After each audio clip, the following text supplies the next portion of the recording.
Hey, what's up, everybody? It is time for a very festive Colorado Springs real estate market update, and we're going to get started right now.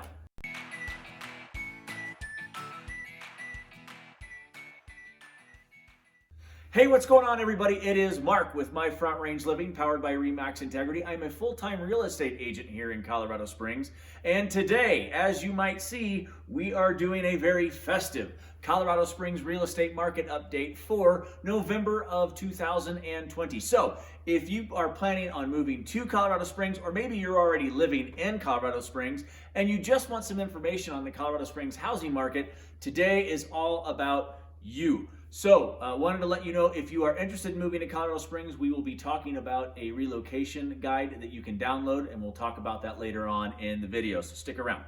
So, homes for sale in Colorado Springs. Everybody wants to know, hey, what's the housing market look like? How many homes are for sale? What kind of homes are for sale in Colorado Springs? So, let's start with single-family homes. So, single-family dwellings. In November of 2020, we had 1,482 sales, 1,482 sales, which is down from October, which was 1,732. So almost a 300 unit drop. But get this, we are way up from November of 2019 when we sold 1,188. So we had a tremendous gain year over year and a dip month over month. More on that in a second. The average sales price even went down in November from October, from $432 in October to $429 in November.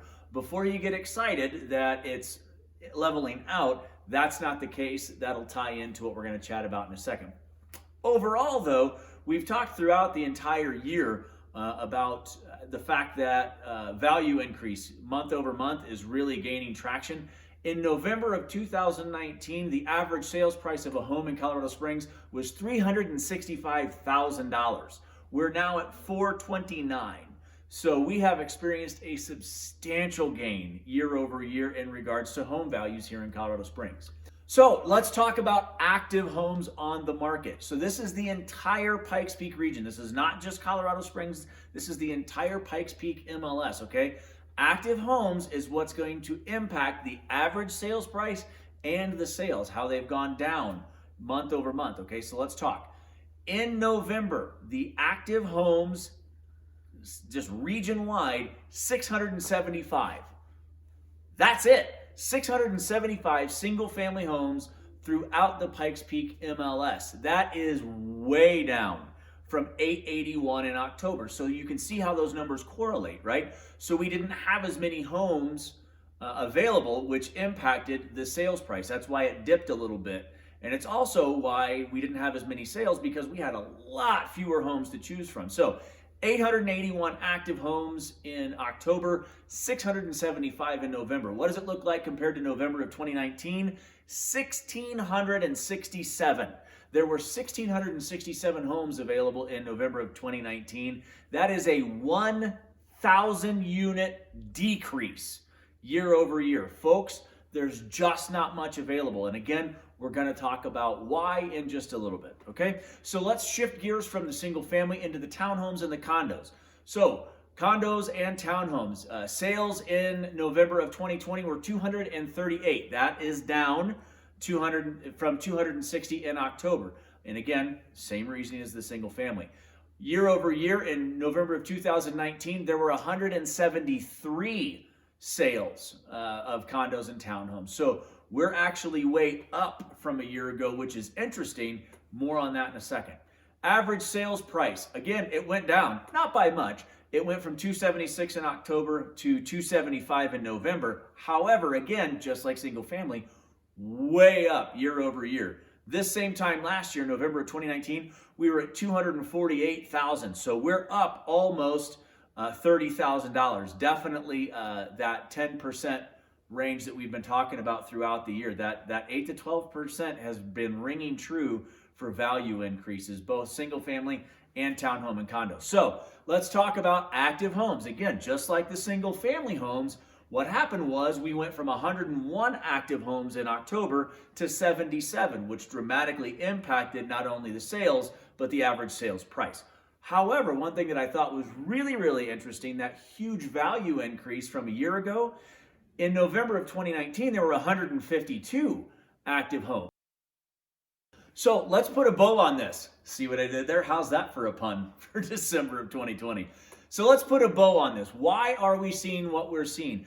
The truth is, there's just a ton of uncertainty out there right now. This year, we've gone through the election process. We've gone through the pandemic, not only shutting the country down, but opening it back up a little bit, only to shut it down again. And everybody's wondering what a new administration is going to bring. So there's just a lot of uncertainty right now. However, I want to talk about the fact that we don't predict our market slowing down at all, and here's why. The FHFA, who funds a substantial amount of loans throughout the country, the FHA and conventional loans predominantly, just increased their limits. Yeah, so most of you know there are conventional loan limits, there are FHA loan limits. Those were just increased by the government, meaning they will back a higher amount to fund for both conventional and FHA, which means people are going to be able to borrow more money, which means the houses are going to be able to fetch more, they're going to be able to fetch a higher price. So also, industry experts do not predict that rates are going to move enough to justify a substantial slowdown at all. Rates are predicted to remain the same, flat, through at least the first half of 2021. Maybe give or take 1/10 of a point, but not enough to make a huge adjustment in our market. So rates are going to stay low, lending limits are going to go higher, people are probably going to want to be more excited to buy. On top of the fact that Colorado Springs has seen another substantial influx in their population. People have flocked to Colorado Springs this year for several reasons, not the least of which is the fact the pandemic has proved you can work from anywhere. So people are choosing to work where they prefer a lifestyle change. And Colorado Springs offers a lot of great lifestyle opportunities, see our previous videos, for those who want to get out after 5 o'clock and go play. So we have seen a huge influx in our population. So I genuinely don't believe our market is going to slow down anytime soon. With that, if you're thinking about coming to Colorado Springs from out of the area, I want to help you in this regard. Maybe a new build is the way to go for you. Interestingly enough, even new builds are increasing in cost month over month even. The cost of lumber has skyrocketed during the pandemic for one reason or another. And the reality of it is even our new builds are seeing price increases every single month. So we're in this interesting, I guess, twilight zone, if you will, of if you sign a contract now, in 6 months when your house is done, you're actually going to move in with equity because the house is selling for more with that builder than it was 6 months ago when you signed the contract. Just a lot going on this month, and I know it's a longer market update than usual, so thanks for sticking with me. For those of you who were interested in that relocation guide download, we have that link down below in the description of our video. You can click on that. That's yours just to give you an idea of some other areas in Colorado Springs that may help you out as you begin to transition to make Colorado Springs feel like home. Hey, as always, we really appreciate your time. It would mean the world to us if you gave us a thumbs up on today's video. That would be awesome. It would mean even more if you clicked down below on the bell and subscribed to our channels. We are putting content out every single week, every Monday, as a matter of fact, to help you make Colorado Springs feel like home. Hey, I am Mark with My Front Range Living, powered by RE/MAX Integrity. Thank you so much for stopping by. We really appreciate it. Have a great day, and we'll see you soon.